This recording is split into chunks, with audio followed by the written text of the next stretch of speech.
7 things that most people take a lifetime to understand. 1.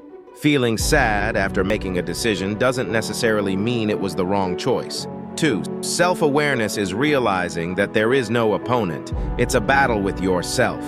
The only person to compare yourself to is the person you were yesterday. 3. Saying goodbye sometimes signifies self-love rather than a lack of love for something else. 4. The lessons you struggle with will persist until you learn from them. 5. Holding on to both your past and future prevents you from fully having either. To embrace tomorrow, let go of yesterday, and to enjoy today, stop obsessing over tomorrow. 6. Recognize the value of your health before you have to fight for it.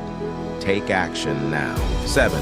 Your journey is shaped by your mindset. Regardless of your destination or achievements, true enjoyment comes from prioritizing mental health. Drop a 100 if you've read this far. It indicates that you're among the 1% who see things through. If you're committed to transforming your life, consider joining our movement by giving us a follow.